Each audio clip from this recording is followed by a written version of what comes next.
primeira coisa que pode confundir um pouco a gente quanto ao Conselho Federal é a composição do Conselho em contraposição à estrutura desse Conselho. O artigo 51 traz ali a composição do Conselho Federal. Dá uma olhada aí na sua tela, dá um pause, tá? O Conselho Federal compõe-se do presidente, dos conselheiros federais, que são integrantes das delegações de cada unidade federativa, dos seus ex-presidentes na qualidade de membros honorários vitalícios. O que é esse nome, honorários vitalícios, né? Honorário vitalício.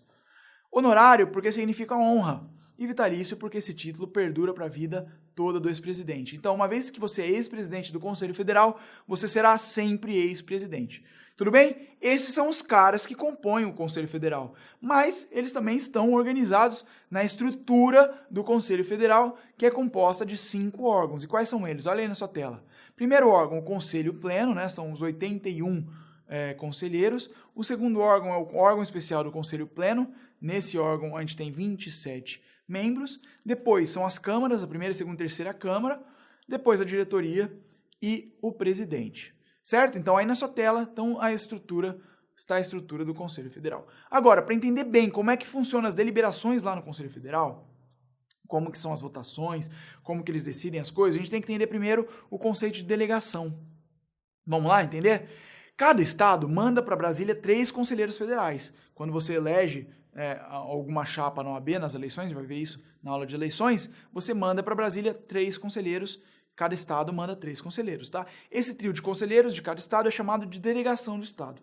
A regra geral para as votações de deliberação é que os votos sejam computados por delegação e não por cabeça. Então, a regra geral, voto por delegação e não por cabeça. Agora, a exceção que a gente tem que lembrar diz respeito à eleição da diretoria do Conselho Federal. Aí, nesse caso, no caso de eleição da diretoria, tá? Não nos casos normais, no caso de eleição da diretoria, o voto é computado por cabeça e não por delegação. Como assim? Vamos explicar melhor? Olha lá, em todas as decisões que estão reunidos os conselheiros, a delegação, que é composta por 3 conselheiros federais de cada estado, define apenas um voto. Então, cada voto se dará por delegação, ou seja, por estado. São 27 delegações, 27 estados, né? Então, são 27 votos. Agora, após a eleição da OAB, existe uma eleição que acontece dia 31 de janeiro do ano seguinte à eleição. Essa eleição estão presentes os conselheiros eleitos e lá eles vão eleger a diretoria do Conselho Federal. Nessa eleição, especificamente, é uma exceção, porque o voto é por conselheiro e não por delegação.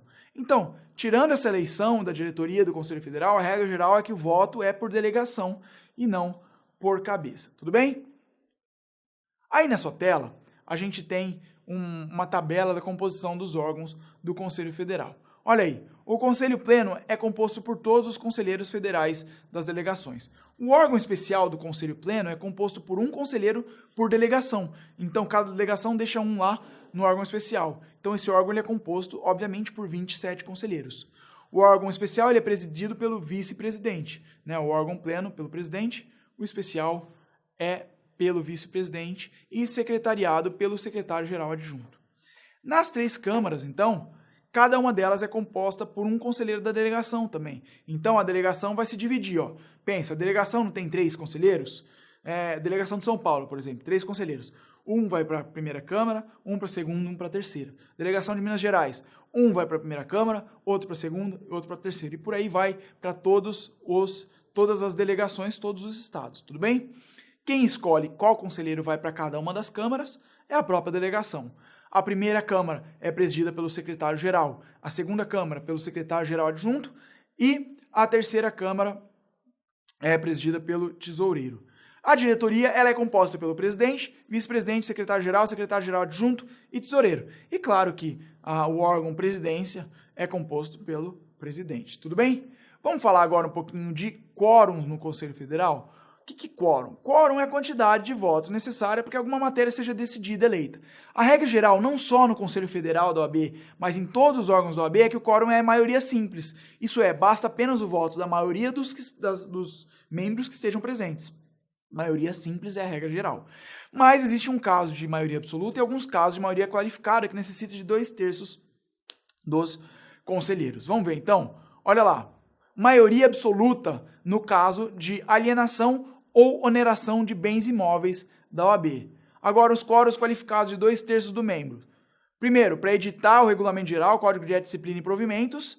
E segundo, para intervenção nos conselhos seccionais. Então, para a edição do Regulamento Geral, do Código de Ética, 2/3 do membro.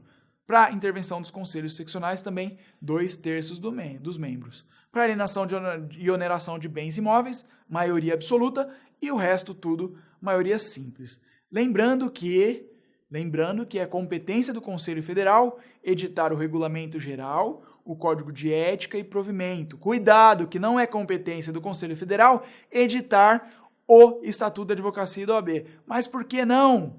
Porque o Estatuto da Advocacia e OAB é lei federal, e quem edita a lei federal não é a OAB, é o nosso Congresso Nacional, é o nosso poder legislativo. E com isso eu fecho essa aula, espero que você tenha gostado, foi um prazer imensurável estar aqui com você. Um forte abraço.